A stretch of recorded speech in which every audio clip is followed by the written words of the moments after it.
Welcome to Ready, Set, Real Estate, where we will help empower and educate you on many different aspects of real estate, finance, and investing. Each week, we will expand your knowledge and uncover hidden truths. We will break down real-world scenarios and study actual how-to strategies. Anyone can buy real estate, but together we'll ensure you make smart real estate investment decisions. Now, here's your host, award-winning author, international speaker, and real estate educator, Lisa Gillett.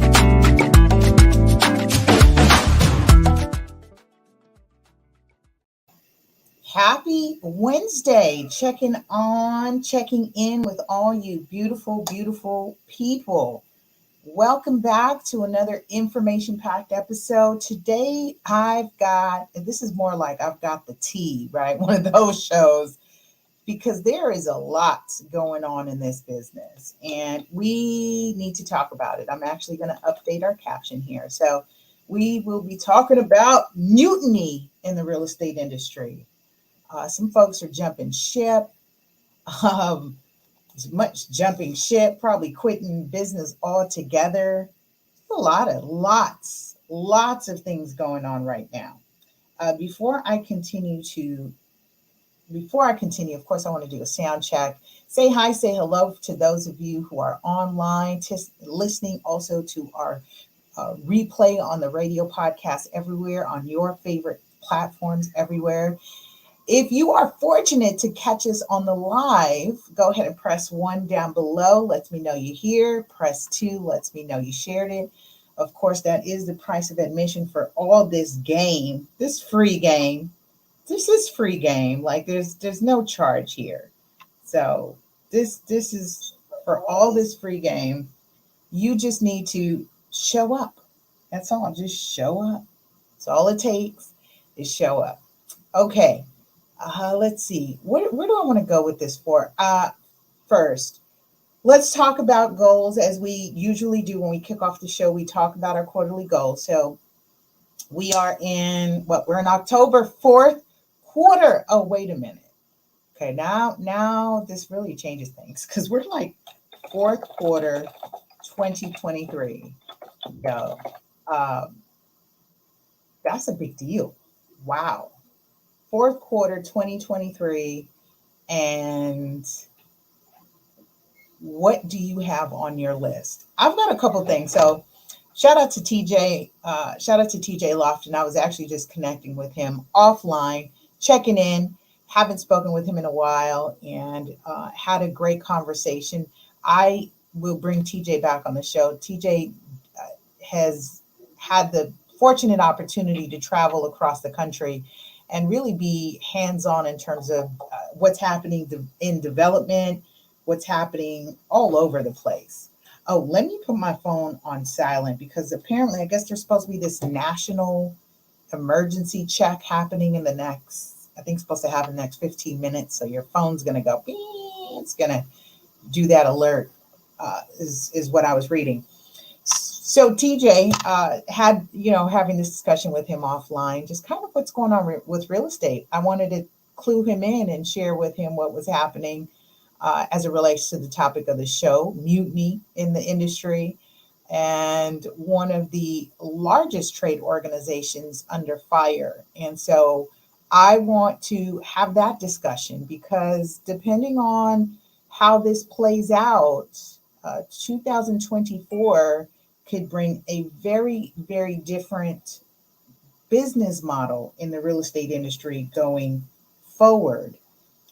And the way we do business here is not how other countries buy and sell real estate, even as it relates to working with real estate professionals or hiring real estate professionals.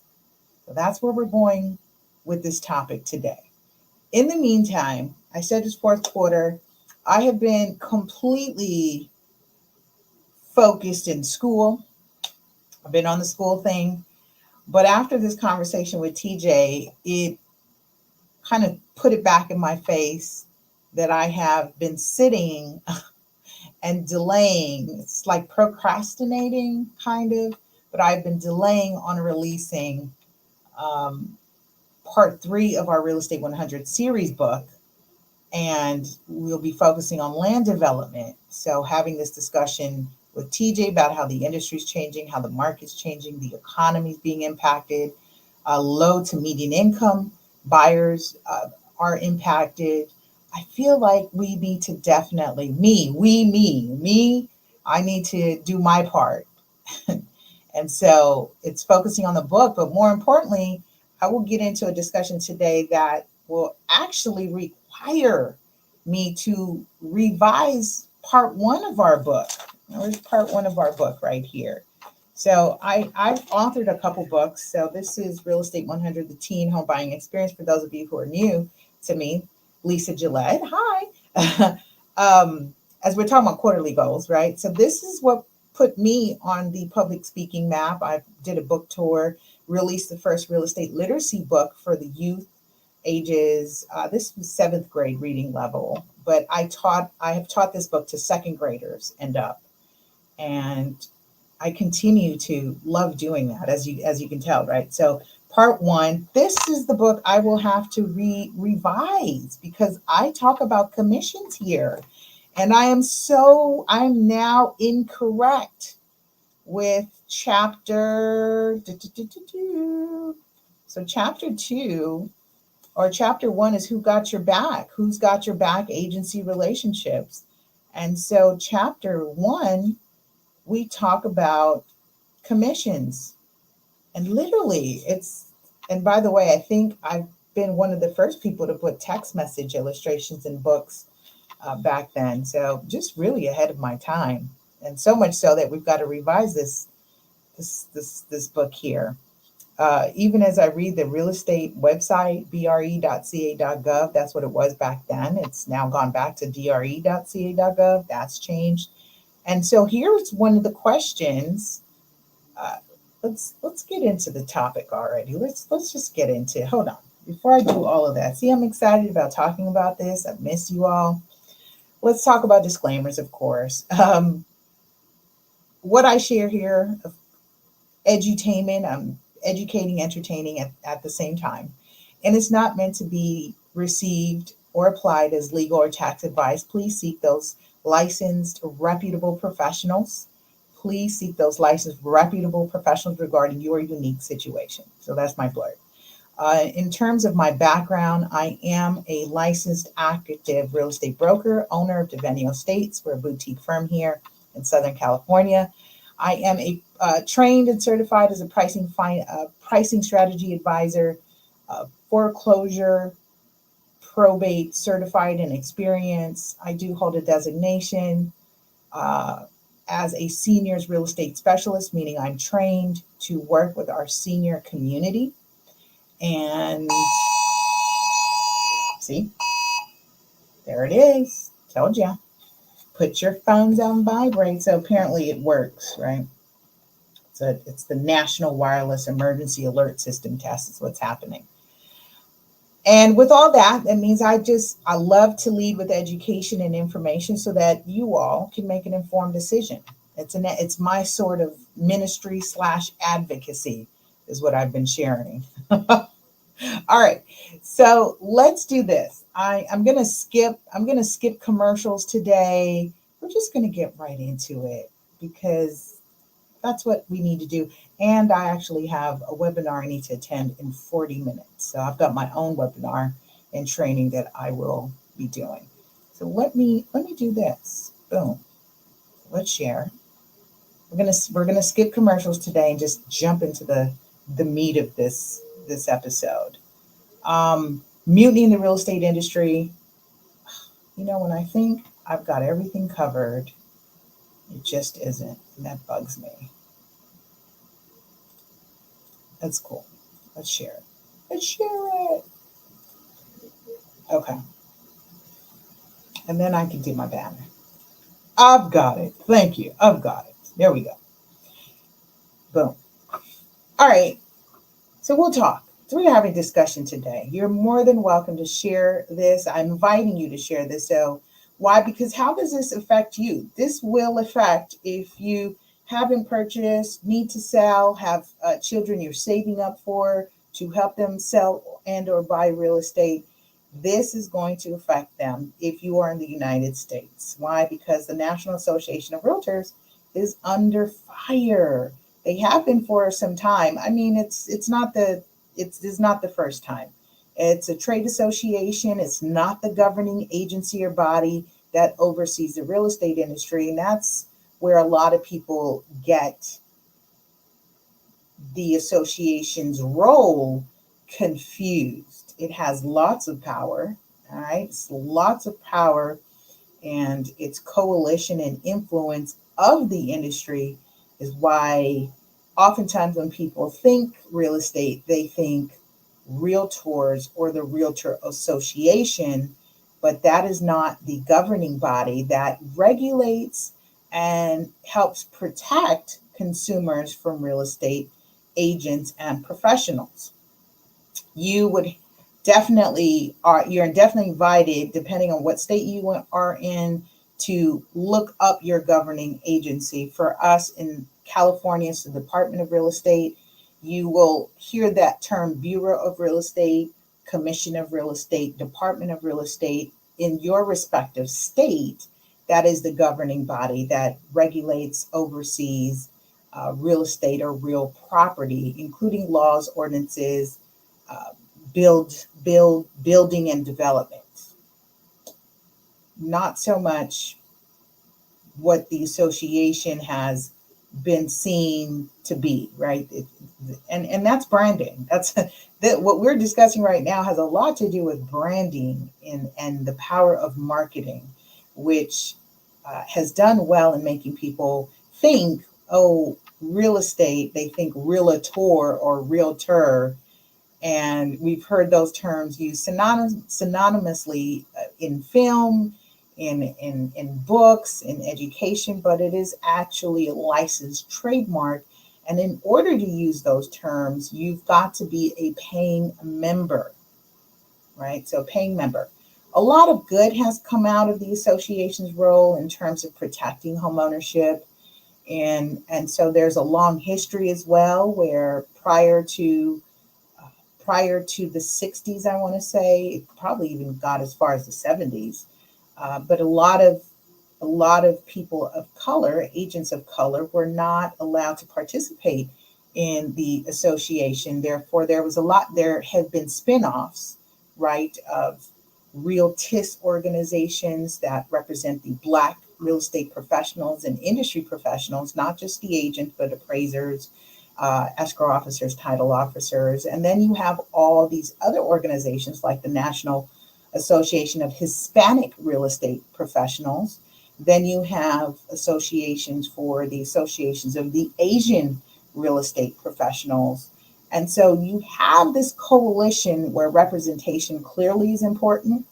But this particular association has been one of the largest and controls a lot of what we do in the industry, which is why this could definitely affect your pockets, because they have recently, so let me also touch on that. They have standardized contracts, right? They've got attorneys that participate in preparing our contracts, and those contracts have become standardized across states.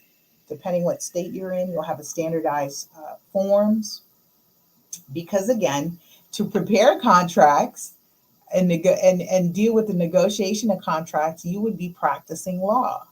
And so for real estate agents, in order to not practice or not be subject to the unauthorized practice of law, we use standardized contracts that are fill in.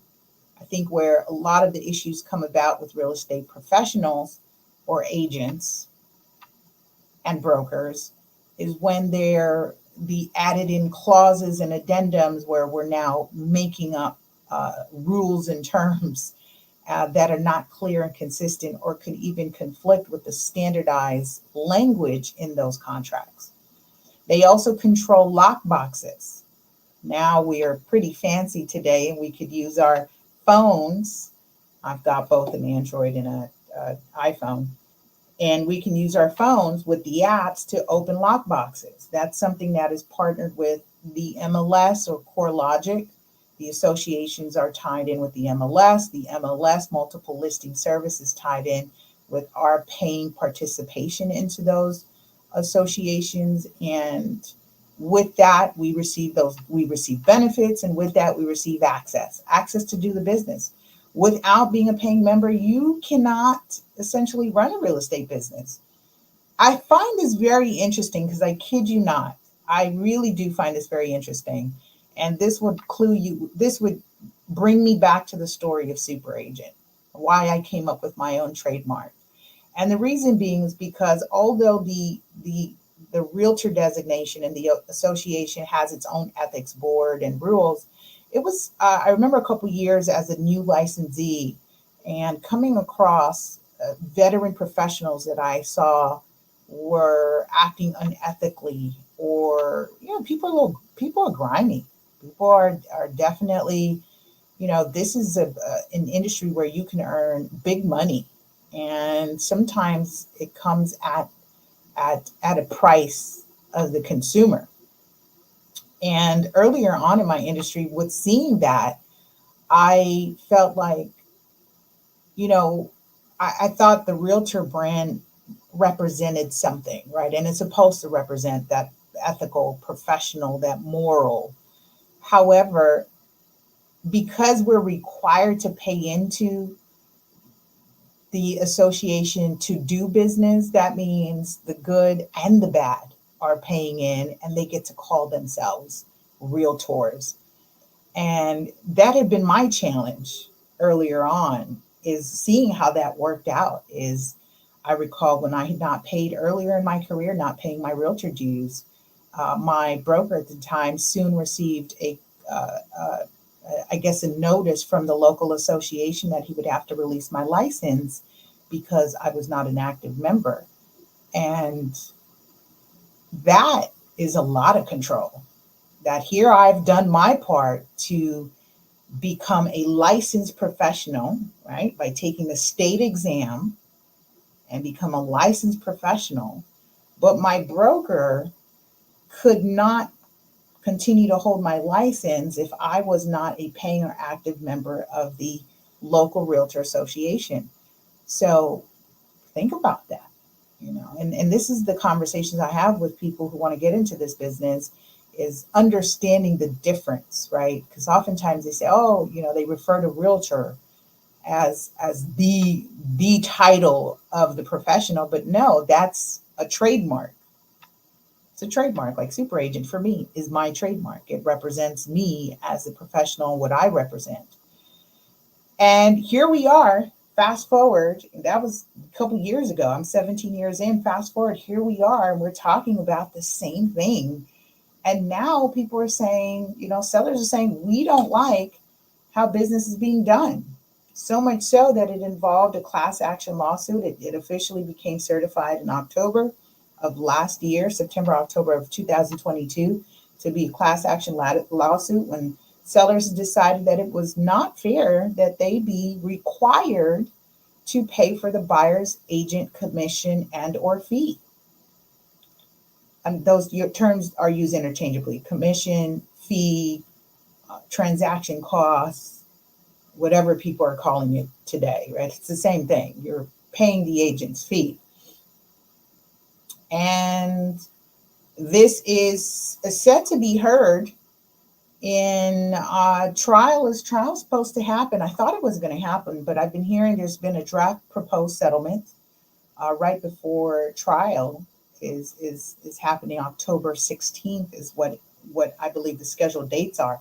But the companies that are being sued, and this really sheds the light for a lot of you who see a lot of the big brands, right? Like your Coldwell, your Century 21, your Sotheby's, Era, Remax, Keller Williams.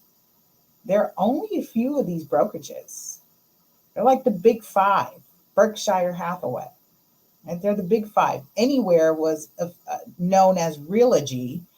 They have since rebranded themselves during this filing of this lawsuit in 2019.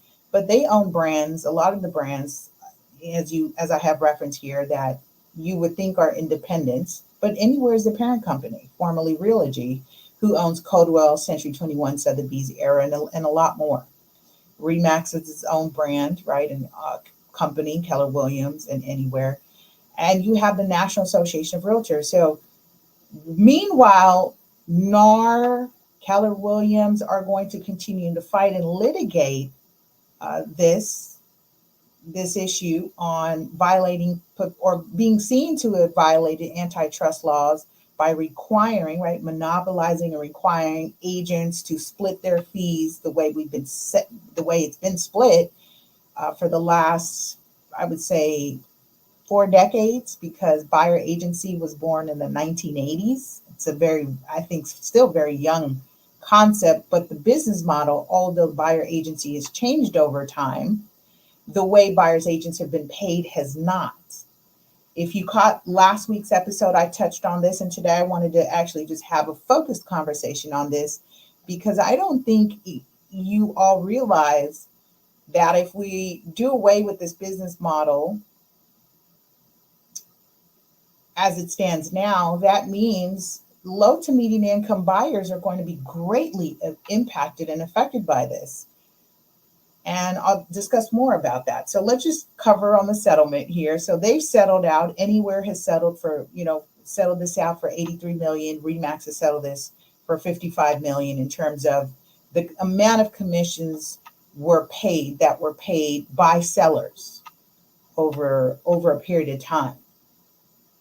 In order to become a class action, you would have had to file during this time if you had sold your property at this time in these states, because it's a few limited states, but this is a national conversation we're having because we're starting to see these companies already change their business practices. We're starting to see no fee commission for the seller, saying the buyers will pay the commission, which is not a new concept. We've seen buyers and investors do this all the time. They'll pay all the fees. They go direct to the seller and say, hey, you don't have to worry about an agent. We'll cover all the fees, closing costs, and don't worry about the commission, right? Or anything involved. We'll take care of it. So it's not a new concept or new model. Where I'm concerned, and where you should be concerned, is the more we've been pushing this idea of prop tech, right? Technology and property to help people sell, buy, appraise, measure whether it's a good investment or not, manage our rent portfolios. The more we push prop tech in the industry, is it truly helping or hurting us? I've used a lot of the prop tech. It helps me, right, as a savvy professional who continues to do continuing education to better my practice, my better my craft, and my expertise, increase my expertise. These tools have helped. But now when you open up tools that you are presenting to the consumer whose common knowledge is not the buying and selling of real estate, right? Until recently, individuals like myself are leading the charge, have been trailblazing and educating our youth and young adults with real estate literacy as part of the financial literacy conversation. While there are people who are very focused on financial literacy, credit, budgeting, savings, my real estate program is very real estate focused. And we do touch on credit. We touch on financing and the different ways to finance a property. We talk about investing. We talk about different types of sales, short sales, probates, trust sales, standard sales. What happens when you don't, we talk very, very real estate focused for us. I love it so much. Because I've been in school and focused on that, I haven't been able to bring back our curriculum. So this is why we're here. Free Wednesdays, right? Call it free Fridays, but free Wednesday real estate education is essentially what you get every week. We're making these tools available.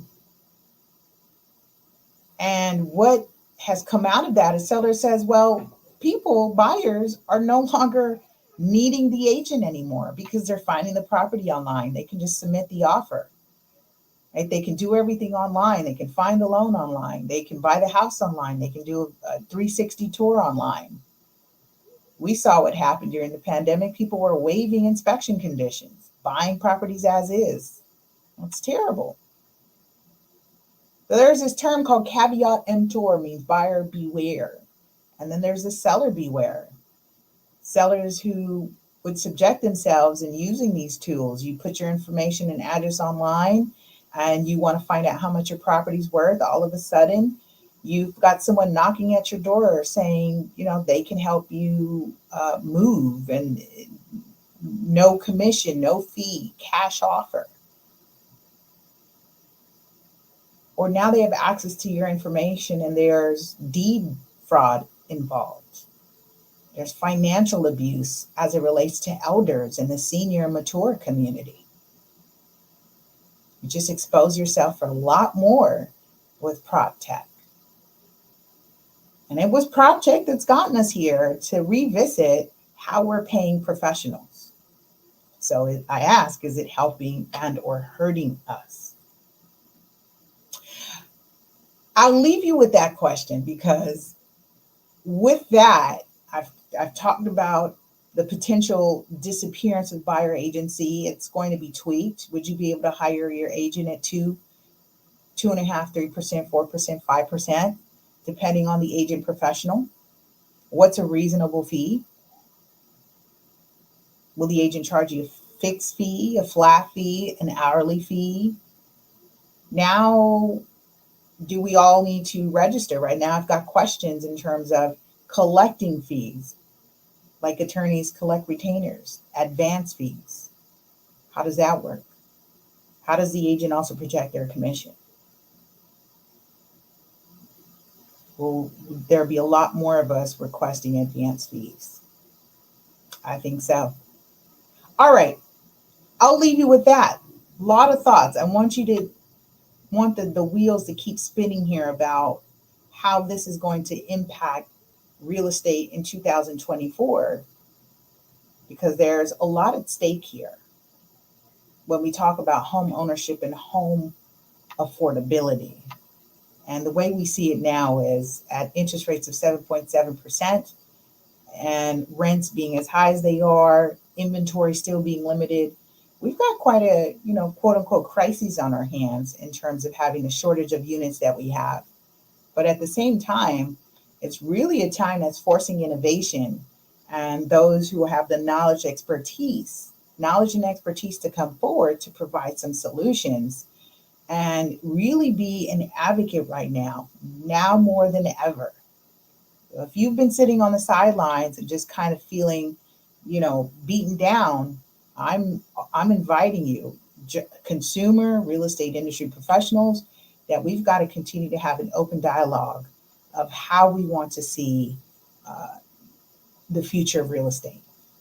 All right, with that, I say have a fantastic and productive week. If you got any questions or found any valuable in today's show, send me an email, lisa@laSuperAgent.com, lisa@laSuperAgent.com. And if you've got a question, feedback, comment, just want to, wish me well, send me a text or call me, 323-488-3265. Again, that's 323-488-3265. We'll see you next week, Wednesday, again, on, like I said, on another information-packed episode on Ready, Set, Real Estate.